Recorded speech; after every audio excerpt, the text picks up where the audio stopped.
Welcome to the June Coffee and Commerce. As many of you know, we've talked through the years about the difficulty in finding the right employees, and we've talked about trying to keep kids in the area. You know, we don't want them to go away. We want them to stay here. So we've had many conversations about employment, and that has turned into a wonderful program and many activities that you're going to hear about this morning. And there's several people that are going to speak to you today, but I'm going to start by introducing John Kucinich from Cary. And he's going to start the presentation, and we're going to learn about how to find the right employees and the efforts that are being made in the county to help you do that. So John, I'll turn it over to you. Thanks, Jim. I'm John Kucinich. I'm the plant manager at Cary in Byesville. Many of you may know that as the old power packaging plant. I've had a relationship with that facility for about 28 years and the plant manager for the past 7. We are a manufacturer of fruit smoothies, juice box, aseptic packaging, and aseptic bag in the box. We make a lot of product for top tier companies around the country, food companies, McDonald's, Starbucks, our own Island Oasis brand of adult beverage mixes, and many other food stuff there. We run over 1,000 drums of fruit puree a day through the plant. So on the outside, it's a peaceful looking facility, but on the inside, there's a lot of furious activity going by. About 3 years ago, when we were struggling to get any workforce in the plant, I was approached by Norm and a few others, and we formed the Southeast Ohio Manufacturing Council. This is a group that meets monthly. We have invited some of the local educators in the area to come to the group, and we've kind of gone into a pathway trying to figure out how to get people into the plant that can grow up through the plant. A lot of the companies in the area have tuition reimbursement. There are opportunities in this area, but a lot of people don't know that. I've got 4 children that all live in Columbus. They didn't know there were opportunities here in Cambridge, and some of them wish they were back here where the lifestyle's a little bit slower and there are some good things in the area. So we've worked with several people. Katie Good, Sandy Dowdna is the career path specialist, and I'm going to let Katie come up here and talk a little bit more about what we're doing and what initiatives we have going. Thanks. Thank you, John. Good morning, everyone. As John said, I just kind of want to highlight who the council is, what we do, some things that we've done over the past few years. So we've defined ourselves as a collaborative group that strives to address any needs or issues facing manufacturing in our region. So very broad. The council, we do meet monthly. We have a steering committee that meets the 3rd Thursday of every month at Zane State College in the Epic building.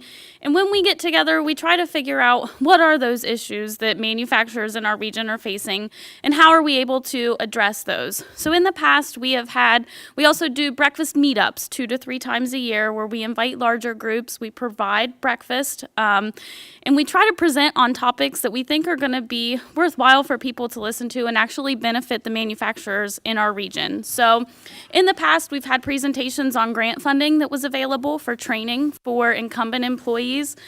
We've had presentations on our career pathway specialist. We have had presentations on drug-free workforce, drug-free workplace. So basically any needs. We also work very closely and have partnerships with APEG and the Manufacturing Extension Partnership. So we invite them to our breakfast so our manufacturers are able to speak with them and learn about the programs that they have going on. And as John mentioned, one of our key focuses that we've been having recently is getting schools involved. So we've invited the Educational Service Center, and then they have also invited all of our area schools. So our local school districts are very involved with us in helping to try to figure out good pathways for their students. As John mentioned, there are great opportunities in our area that students don't know about. One of our favorite sayings is, you don't know what you don't know. So our really key right now is introducing students to what's available, getting them exposure, getting them into manufacturing facilities. We also focus a lot on just networking and sharing. So when our group gets together, the manufacturers are able to network, the school superintendents are able to network and get ideas, figure out what their students need to be able to be successful in a manufacturing world. Something else I wanted to mention that the council definitely supports, we have a Summer Manufacturing Institute, which is a summer camp for junior high students. We hold that at Zane State College. We have one at both of our campuses. This is for junior high students. We take the students, we go visit a different manufacturing facility every day. We work in our welding lab just to get those students interested and excited, seeing that manufacturing is clean, it's safe. It's a good chance to have a really good career here at home. They don't have to leave to be able to make a good career and a good living. Let's see. So also industry-specific local training and other educational opportunities. So if there are any opportunities for lean manufacturing trainings, any other trainings, we just want to make sure we get that information out. So we have a core group kind of our steering committee members, and I did want to highlight all of those. We have Zane State College, Carrie with John, Detroit Diesel, who was unable to be here today but have been a great supporter of us, the Ohio Valley Educational Service Center, Quanex, we have Jeff Hansen here today from them, Mideast Career and Technology Center, we have Barb Funk and Mike Hawley here, the Port Authority, Ohio Means Jobs, and the CIC. And I know Mike wanted to take a quick second and introduce himself, so if you want to take. Thank you. Mike Hawley, again, I'm the adult director at Mideast Career and Technology Centers. I was the high school director for the last 4 years, so I'm still fairly new to adult education. But I'm so impressed with this group here, the partnership, how you are working together, what Sandy is doing in getting students the opportunity to look at different career fields and paths. And there's a big umbrella where there's so many different opportunities. I want to see the students, young people and young adults plugged into what they love doing. Because I think that's a key. Say if you go to work every day and you love what you're doing, you're never working. So I'm just glad to be a part of this partnership. I did bring along some of the small brochures to let you know more about our opportunities in adult education at Mideast. So thank you. Thank you, Mike. And then some of you may have seen this video before, but we have a really quick video that really shows the importance of getting students involved and getting them to realize that maybe a four-year plus education is not meant for everyone and is not necessary for everyone.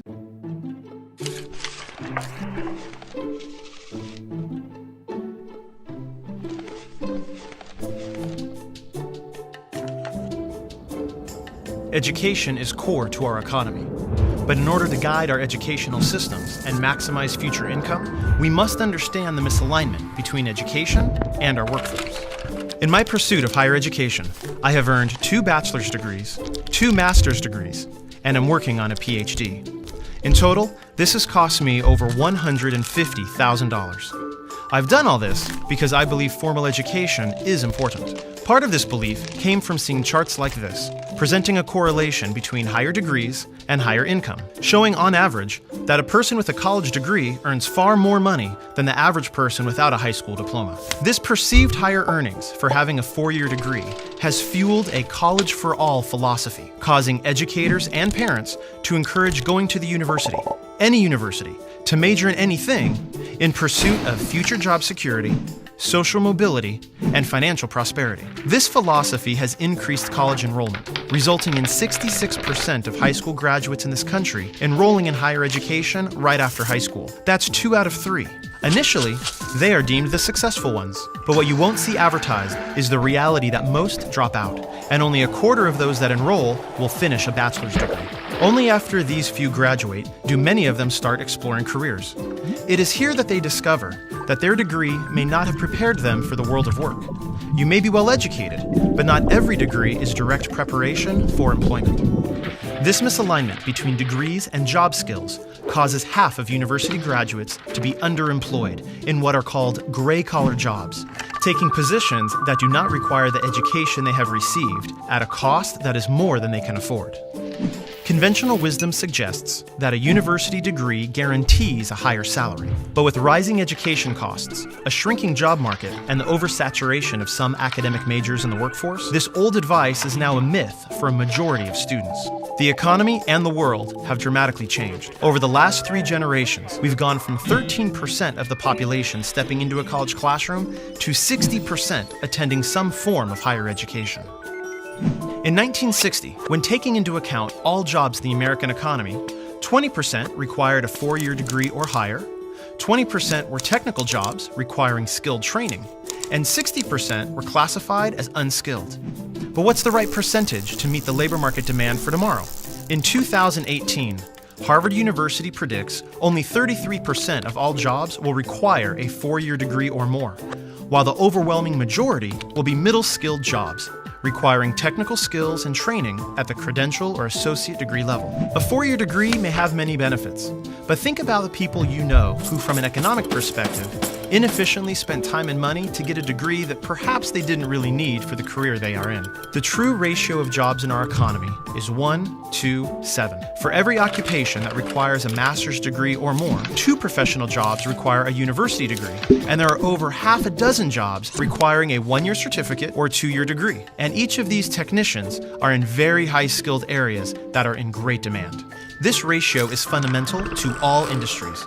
It was the same in 1950, the same in 1990, and will be the same in 2030. The hope for encouraging university education is that as the number of university-trained workers increases, the demand for their services in the workplace will increase as well. Unfortunately, this is not so. The whole pie may get bigger as the labor force and the economy grows, but the ratio will not change. The reality is, there will not be more professional jobs available within the labor market, and some professional jobs have been replaced by technology, or are being outsourced. Well-intentioned attempts to send more and more students straight to the university will not change the types of jobs that dominate our economy, nor will a college-for-all mentality mask these labor market realities. The college-for-all rhetoric that has been so much a part of the current education reform movement is often interpreted as university-for-all. This message needs to be significantly broadened to a post-high school credential-for-all. Students at various educational levels have left school without employable skills, setting up our children for failure, costing them and taxpayers millions. All while the labor market is desperate for highly trained, skilled technicians. So, how do you position yourself for high-wage, in-demand jobs? Let's say you were considering a career as either an electrician or a business manager. You would find that the average annual income for electricians is $51,000, only about half of the $105,000 average wage for management occupations. So at first glance, it looks as if getting a bachelor's degree in business is a no-brainer. But adding skills and ability into the picture adds a whole new dynamic. What if you have the potential to become an excellent electrician, but lack the skills and ability to be an excellent manager?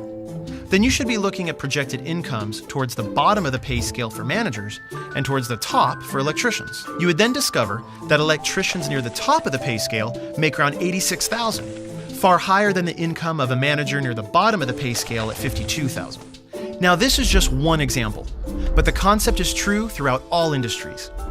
The claim that you will make more money with an increased amount of education is not necessarily inaccurate, it's just incomplete. That advice is based just on the averages, but no one is perfectly average. Everyone has unique skills, talents, and interests. In fact, the income for the top individuals in a wide variety of skilled jobs that require an industry credential or 2-year degree is far higher than the average income for many occupations that require a 4-year degree. Nationally, associate degree earners range between $27,000 and $68,000, while bachelor's recipients earn between $34,000 and $97,000. But this data only accounts for the 25th to the 75th percentile of full-time adult workers. This means that 25% of associate degree holders earn more than $68,000 annually, and 25% of bachelor's degree holders earn less than $34,000. Our world has changed, and in this new economy, the university degree is no longer the guaranteed path towards financial success as it was for previous generations. And even if you do earn one, that education alone may not be enough. In today's highly technical, knowledge-based economy, having hands-on skills and perfecting what you're good at can be more valuable than getting a degree in something simply to get one. Employers want to know what you can do and what you can do well, not just what degree hangs on your wall.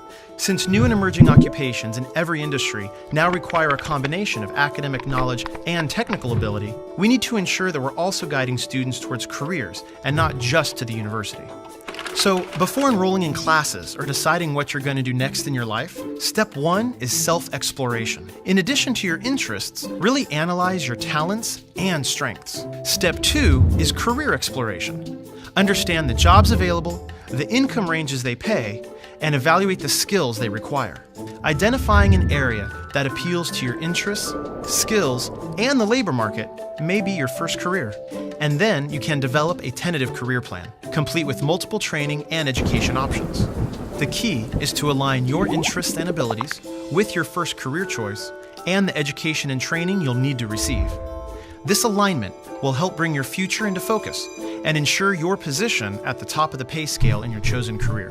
What all this data shows is that success in the new economy is as much about acquiring the knowledge, skills, and abilities needed for in-demand occupations as it is to be well educated. Both paths may work for you, but education combined with technical training is how you ultimately secure a competitive advantage in the new economy. Community colleges are in the ideal position to provide over 70% of tomorrow's workforce with an education combined with applied technical skills, industry-driven credentials, and specific preparation for employment. Being a skilled craftsman or technician is highly valued. Investments in career education programs in high schools and community colleges will help all students obtain an education which includes technical training and preparation for the workplace. Ultimately, this is how all students can be successful. In the new economy, both education and technical skills are the new currency. Will you be ready?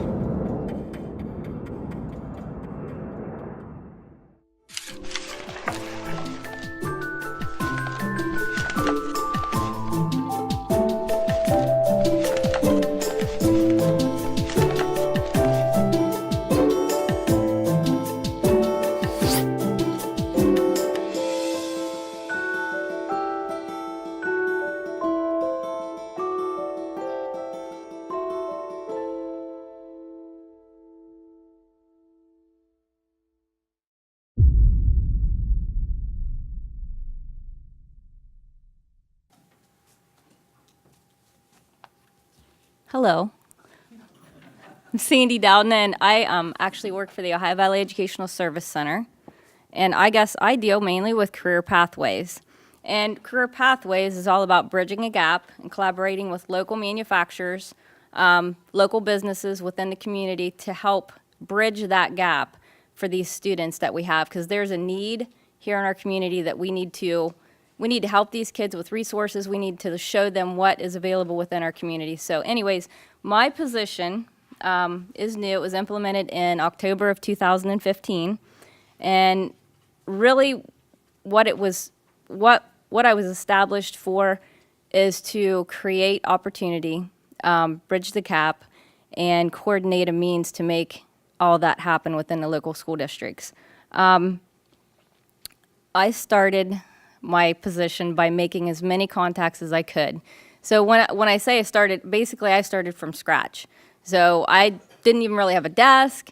I remember Chris Kaler, my boss, I remember going up to him and saying, okay, what do I do? And he's like, well, I don't know, figure it out. And that's what I did. So now we have about 75 local businesses. We have students that can go in to these businesses and job shadow.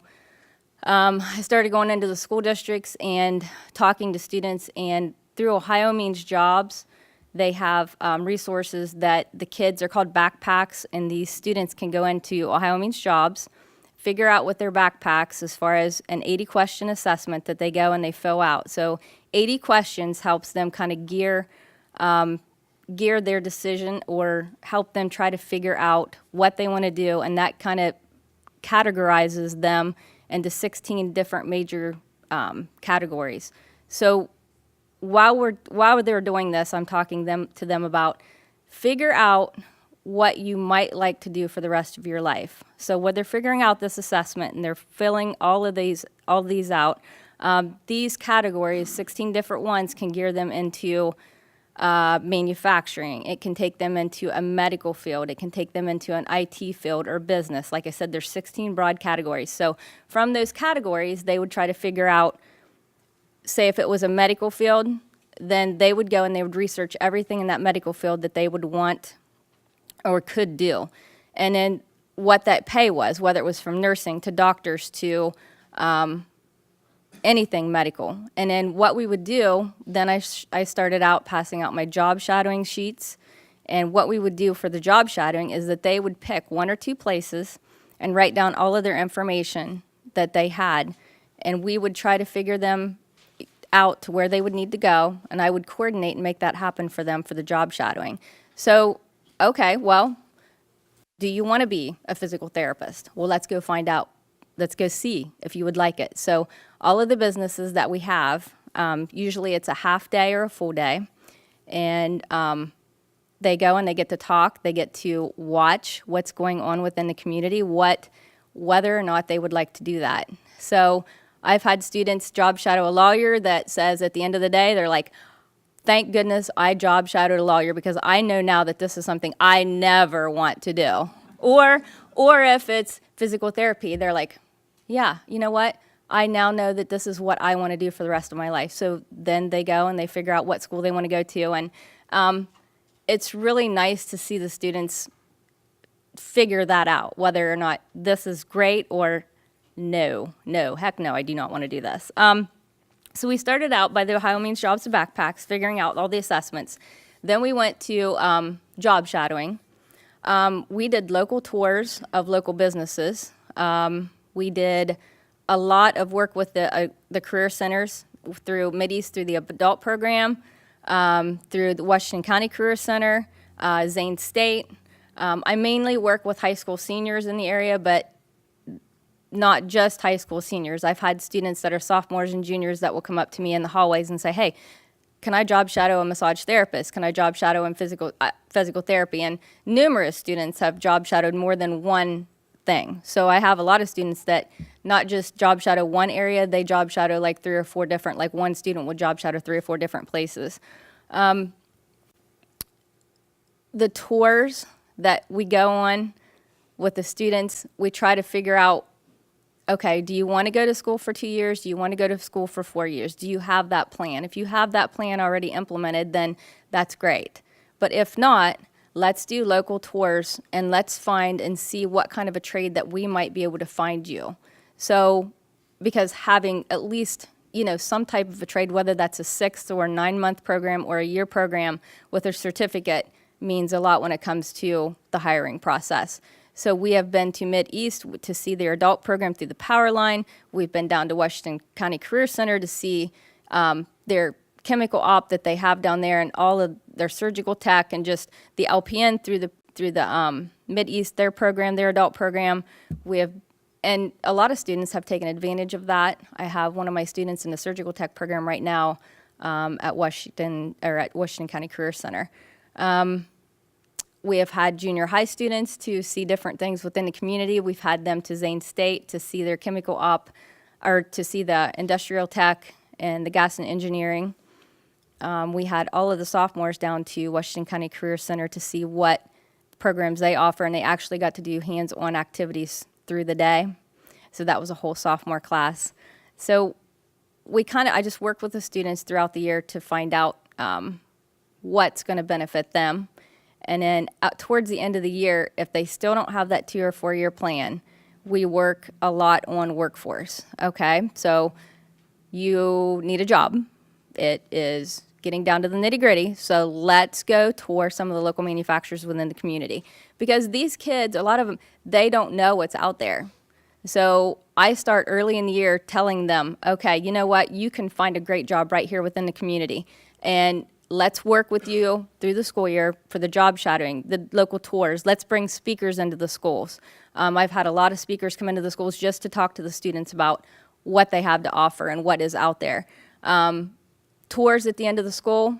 I'm van certified, so okay, let's hop in the van and let's go travel and let's go see Quanex or Island Aseptics or Cambridge Packaging, sorry, not Island Aseptics anymore. Detroit Diesel, Bicon. We've worked a lot with Bicon. The students bring their gloves and their shoes, and they job shadow all day at Bicon, and they absolutely love it. And then they can go and apply right there if they need be.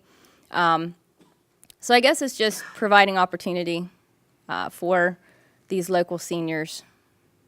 Expos, we've had a lot of expos that's happened this year.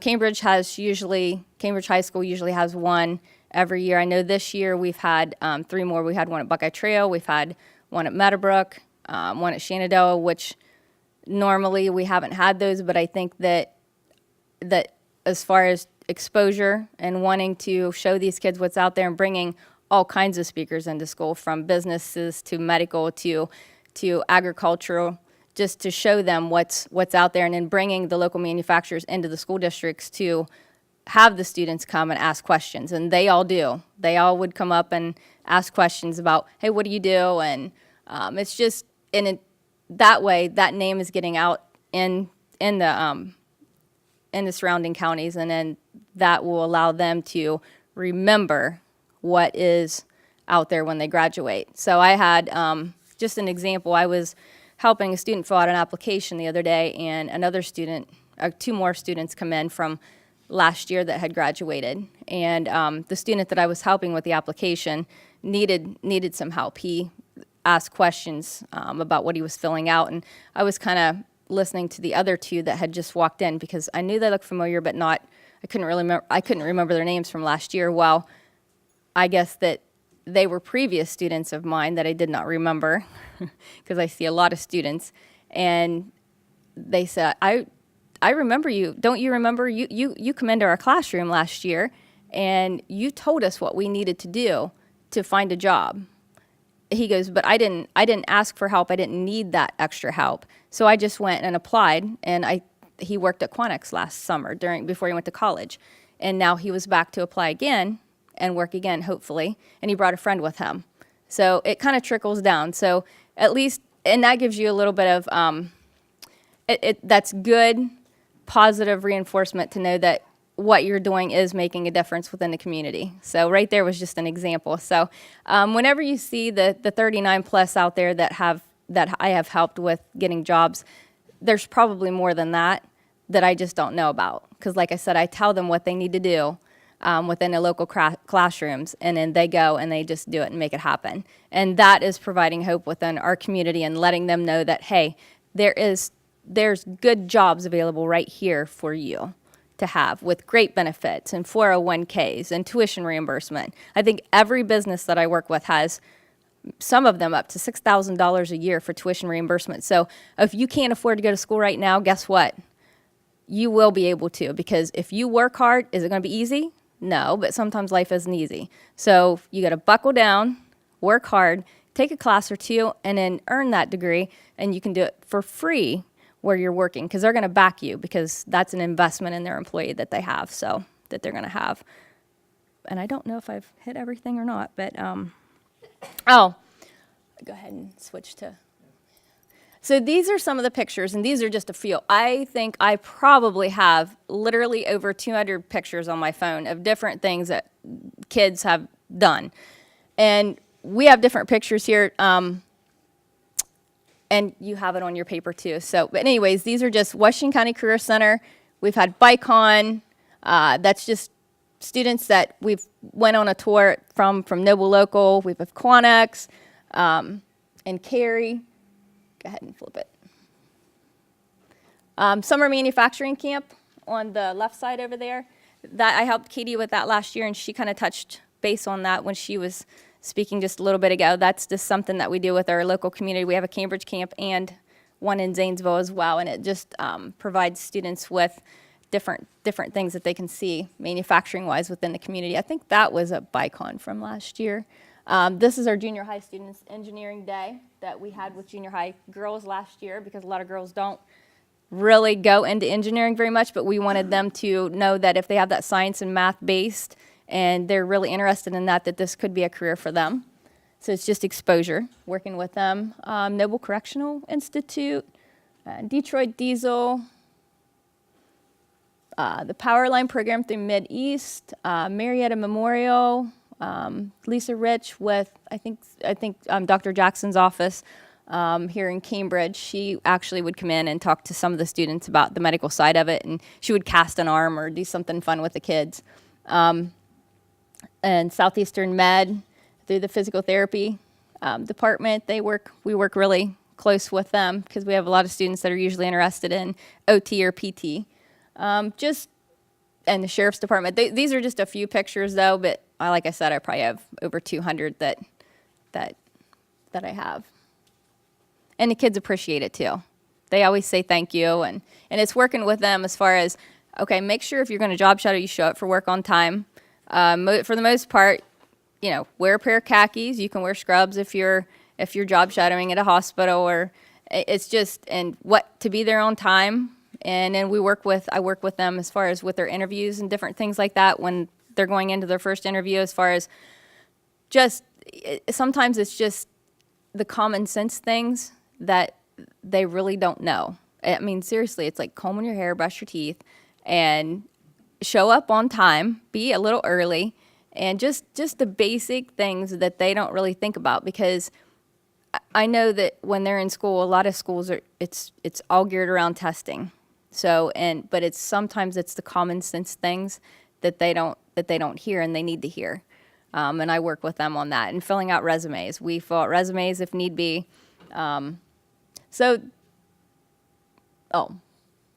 far as my statistics, and like I said, it's been a little over a year and a half, and talking about pathways, if somebody would have said and told me that a year and a half ago that I would be up speaking in front of people, I'd be like, you're crazy, that would never happen, no. But anyways, here I am, so you just never know where your pathway is going to lead you. So we've had over 2,600 students that I've impacted as far as bringing speakers into schools and talking to students. And these, usually they would be from a junior and senior level. 181 individual job shadows. That's where I've taken a student has come up to me and said, hey, I'd like to go job shadow. So individual job shadows within the local community. And that would be Washington, Noble, Guernsey, and Muskingum County. These students have job shadowed at some facility. 181 individuals since October 2015. 351 have had tours of either career centers or local manufacturers. And I've had around 39 plus, probably more than that, but that's my statistics that I have helped find jobs for. There's probably more than that, because I tell students what they need to do, and sometimes they just go do it, and I don't know that they go do it, but that's okay. That's how it's supposed to be. So I think that kind of covers everything. Great job.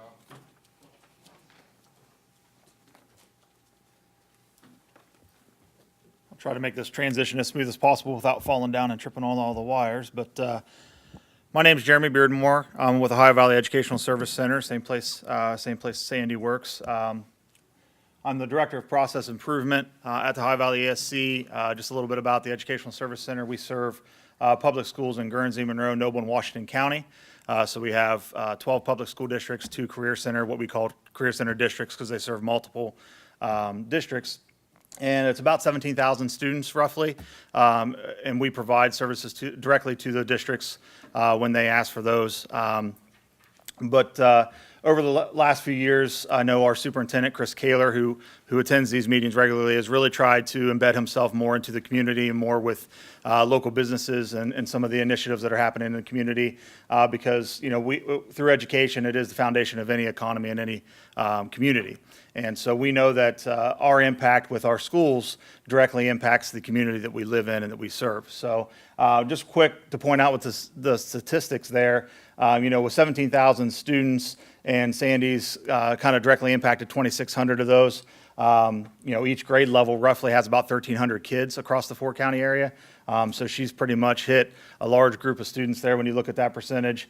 There's only about 180 days in a school year, and she's been here since October 2 falls ago. So, there hasn't even been 360 days, school days, and 351 students tour. So, really, she's made a great impact with our local districts, and we would probably promote and think that every school district and every ESC in the state of Ohio really needs a Sandy, somebody out there working with kids directly, that what we would call in the education world that asset, somebody that kid may not have in their life to say, go fill out this application, or I have a bachelor's degree and a master's degree, and sometimes I've looked at job applications or I'm filling one out and I don't even know what to answer or how to do it, or what references should I list. What should I say my skills are on my resume? What skills do I want to promote, and how do I match that up to the job I'm trying to obtain?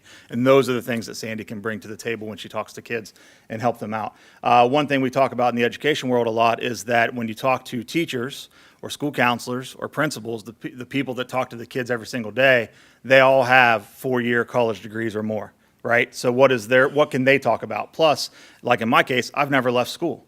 I've been in school my whole life. And so I can't talk about what skills you need to go work at this manufacturing plant. And so that's why we need to connect with you all, so that we can tell that story to the kids, because we see them every day. And so I'm going to talk a little bit about an initiative that, again, Chris Kaler can be here, our superintendent. It was kind of something that was his vision, and we're trying to put that idea on paper and on the website, or on the web, if you will. And so we came up with this idea called Careers in My Community. And so it's a website that you'll be able to access anywhere in the world. And our intention behind the website is to connect local job seekers to the local jobs and career opportunities that exist here in the community.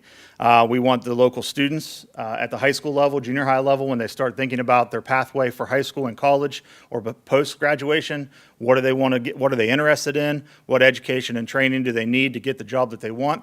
One of the things that we see happening in education right now is that students are very apathetic towards doing their work, paying attention. They're not as studious or as what we would call maybe obedient as they once were, where they would just do what teachers asked them to do because they were asked to do by a teacher. They don't really do that anymore. They question, well, why do I need to take Algebra 2 as a high school student? I taught high school math, so I got that one all the time. Why do I need trigonometry, Mr. Beardmore? So it's hard to come up with those answers sometimes, but what we're trying to do is have answers to that. And what we think that students need is that motivation and that aspiration to do something with their life. And if they have a plan and they say, I want to be a nurse, right? And they know that's what they want to do, and X, Y, Z has to happen for them to be that nurse, they're more motivated to complete X and complete Y and complete Z. If they have no idea what they want to do and we ask them to complete X, what's their motivation? If they don't have that want to, if they don't have mom and dad screaming at them at home to do their work, what's their motivation? And so we think if they have a plan, they're going to be more motivated to accomplish their goals. So this website is a way for those students to connect with the local community and local businesses and find out what really is out there. As someone who is from Monroe County, down in Woodsfield, Ohio, I knew a little bit about Cambridge, traveling here once in a while. And then when I moved to this area, when I took this job, I learned more, but I didn't know what someone that would live here their whole life would know. And I'm assuming that a whole lot of high school kids probably don't know either. And so we want to give them access to that information. And it isn't just the high school students, it's also any job seeker. Sandy talked about a student that had graduated from high school and that was looking to work at Quantics again in the summer or something. And so we want them to be able to reach out and find something local and find out what opportunities are there for them. So some of the website features I'm going to show you right now. I will tell you and pre-warn you, this website is in extreme draft form. It is not off the ground. It isn't something that you can get to live on the internet right now. So let me do this first. So right now, what I'm going to do is just show you some of the features that are kind of up and running, just to give you a taste of what it would look like when it is a finished product. It hasn't went through any kind of quality assurance or control, so you may even find I click on something, it may not work. So, but we wanted to have the opportunity to speak to you today, and we wanted to show you a little bit about what we've done so far, and I can talk to you a little bit about our plan for the site as we get it to a finished product. Our goal is mid to late August to have this fully up and running. So the landing page here, Careers in My Community is the name of the website. And so then we have this little About Us section that talks about the Manufacturing Council, has some links out from that. The video that we just watched, Success in the New Economy. We also have a little video from Mike Rowe when he was on the Fox News channel talking about the skills gap that exists in the millions of jobs that are out there for people to have. But we don't glamorize those jobs the same way we do some of our other jobs that require that 4-year education. And so it isn't just about the availability of the jobs, and it isn't just about having the skills to do those jobs. It's about seeing that job as valuable and seeing that as something that I can do for my whole life and be proud of. And so he talks a little bit about that in that video. And then also how to get in touch with Sandy. Sandy is that conduit between the local businesses and the education world. And I know education tells us we wish we could be more connected to the local businesses. And I'm sure local businesses feel the same way. We wish we could be more connected to the schools. Sandy is that conduit locally for that. And so her contact information is there. Some of the other pages, what we see we see people interacting with this site is one from a student perspective or for a planning perspective as someone that is seeking a job and they're planning their career. They're thinking about what they want to do with their life, and so maybe they want to take an interest inventory survey. And so this link takes you out to Ohio Means Jobs where you can complete that interest inventory. Students do this when they complete their backpacks in the schools. Sandy talked about that. And so schools are spending more time with students, finding out what they're interested in and helping them build that career path. Someone also planning their career might want to actually research careers. So again, these are a couple we just threw up on the screen so you get an idea of what it would look like. So there would be hundreds of jobs here. And the way we're going to build this database of careers that they would be researching is from ones that are available here. So as we get more businesses connected to the site and Quantics says, I have these 40 jobs at my plant, those will be listed here. As Carrie says, I have these, and Bicon says, I have these, that builds that database, and so they look at safety engineer. That isn't something you have to move to Columbus to get. It's something you can get here. That doesn't mean the job's currently available, but it is a career that you can have in this community. And so what they would do is they would click on that job, and it would give them options like, give me some more information. What kind of, like from the Bureau of Labor and Statistics, what kind of income can I expect? What kind of education and credential or training do I need to get this job? Are there internships available or job shadowing opportunities for that job? And then also it would give them an option, are there any current openings in that field right now in the area? And so that would be the kind of the options they're given as they click on one of these careers. Also applying for a job. And so these would be some of the tips and the skills that Sandy talks to them about when she goes out and meets with them in schools. It's the same thing the school counselors are doing, and even some schools have some classes dedicated to helping students build resumes and work on how to fill out a job application and even conduct mock interviews and things like that. It's as simple as, I'm not kidding, I used to coach high school basketball, telling a male that when you have a dress shirt and it's tucked in, you need to wear a belt. Like doesn't look good if you don't. Those are the things that sometimes you have to deal with kids, they don't know that. And so this page would be filled out with all kinds of information about how to improve your resume, your interview skills, and things like that.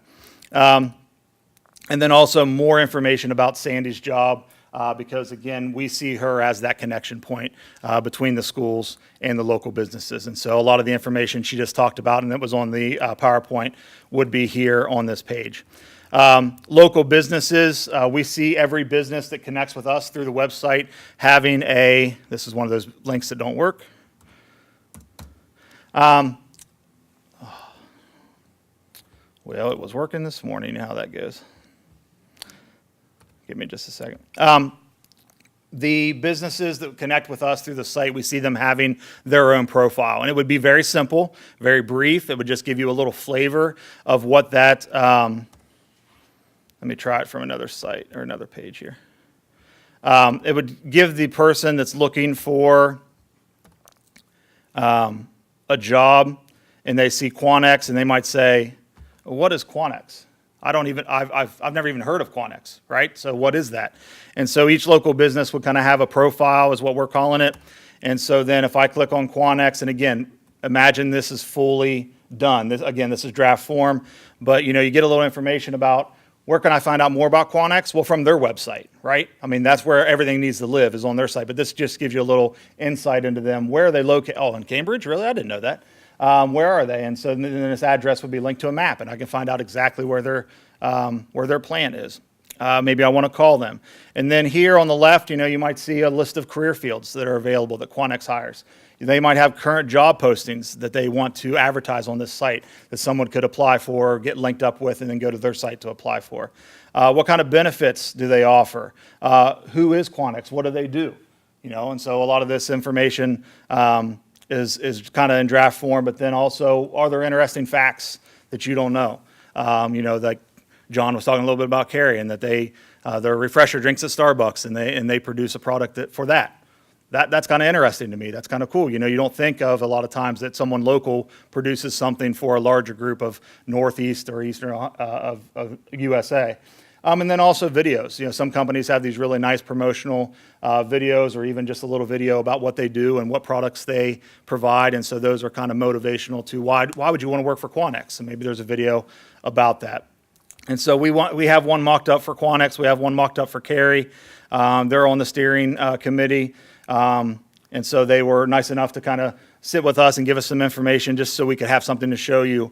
But again, the same thing, who we are, benefits summary, current job posting, career fields.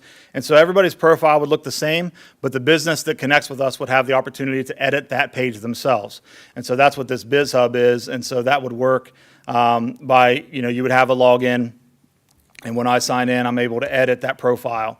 And so all those fields that you saw on that page, someone at your business would be able to control what it says. So if you got a new video online, you don't have to say, who do I need to contact to get that up on the website? You can do it yourself.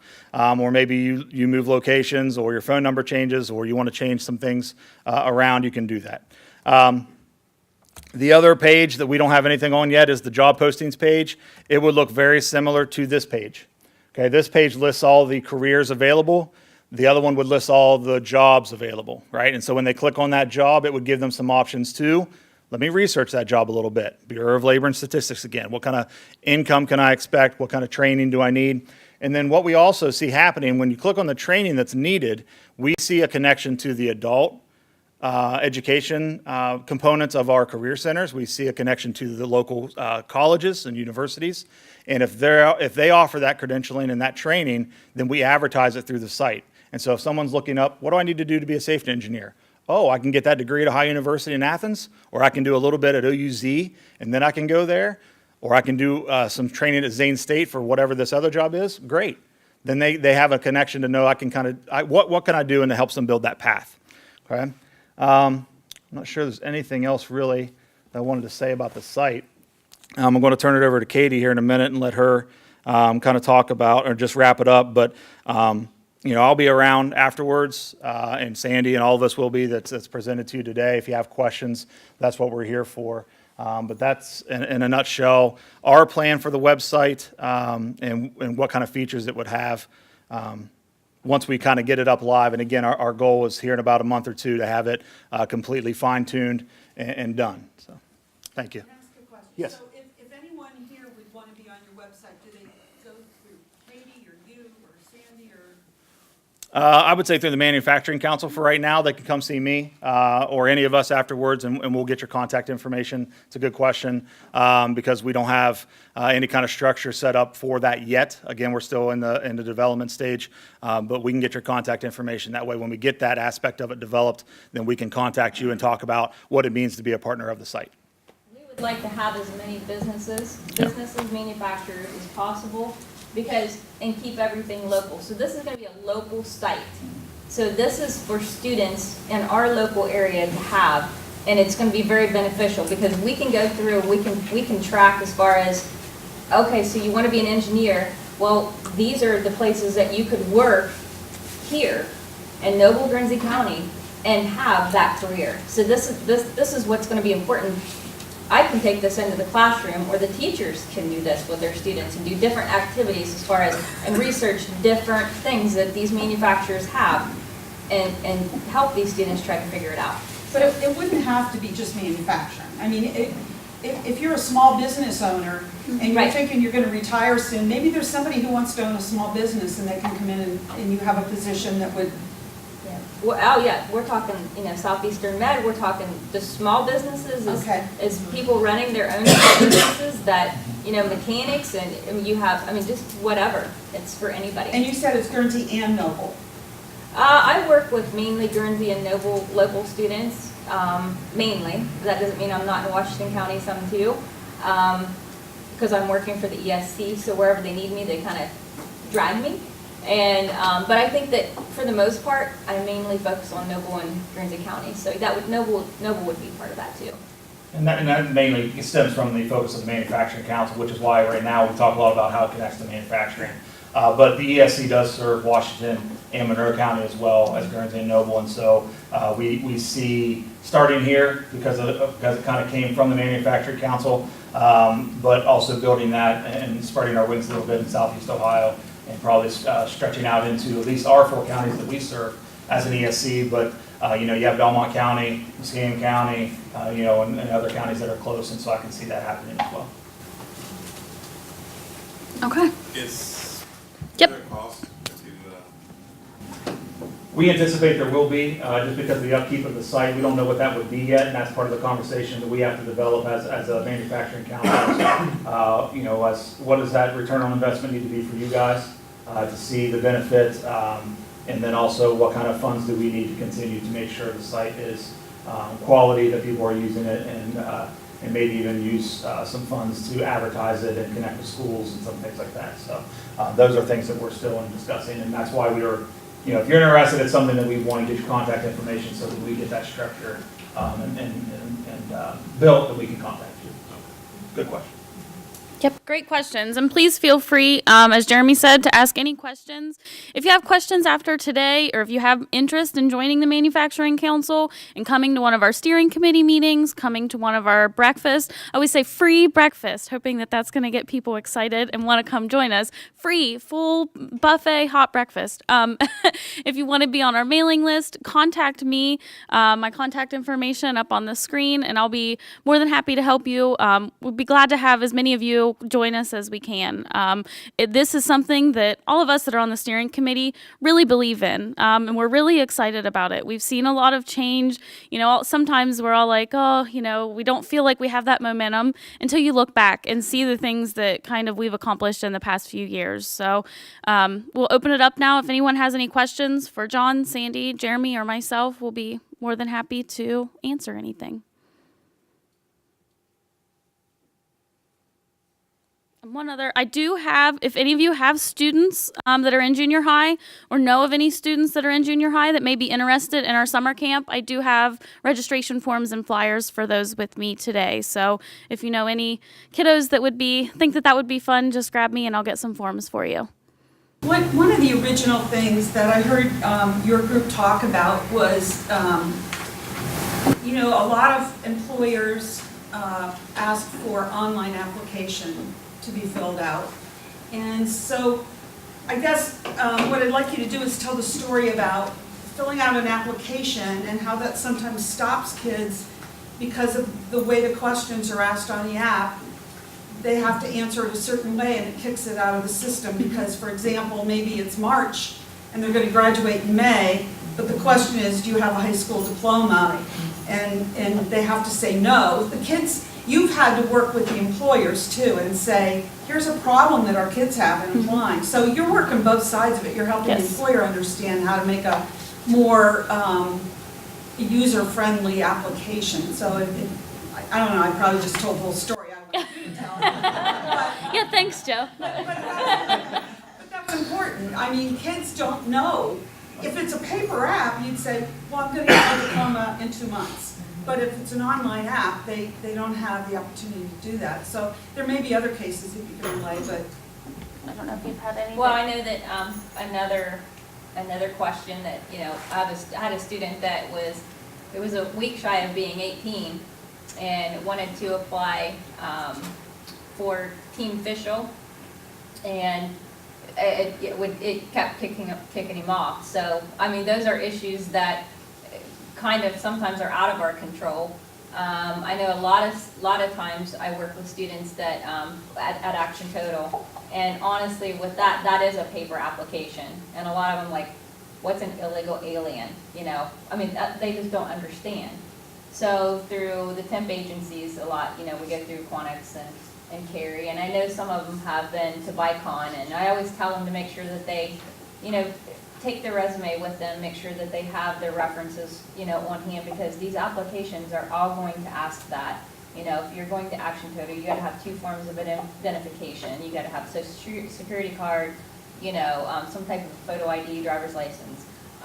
You will be interviewed that day. They will be drug testing you. And, you know, as far as with our local manufacturers, that's what I hear a lot as far as, can you show up for work on time and can you pass a drug screening? Because, and how is your work ethic and how is your teamwork? You know, we're all a team here trying to make this better.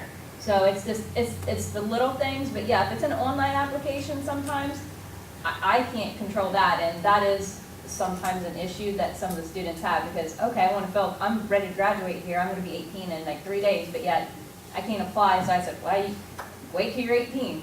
You're gonna have to, because you plug your birth date in and it's gonna kick you off. And so those are questions that, yeah, sometimes it's hard to get around. Any other questions? Excellent, thank you so much. Thanks.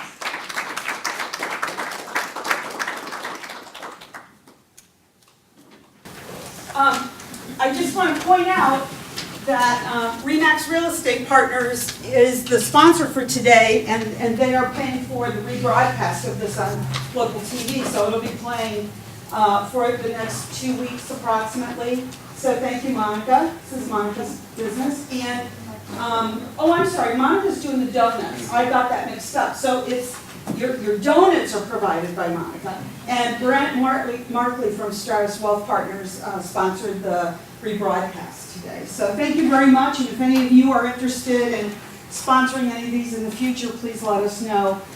We don't have a speaker yet that I've been able to nail down for July, so I'll just get that out to all of you when I have that. This is wonderful. You know, what we hear is employers, and not necessarily just with the youth, I'm just saying in general, they can't pass a drive test, they don't really want to work, they don't want to show up for work, they don't know to wear a belt. And those are hard things for an employer to take the time with, you know, so soft skill development and just understanding the workplace and what employers expect is really important.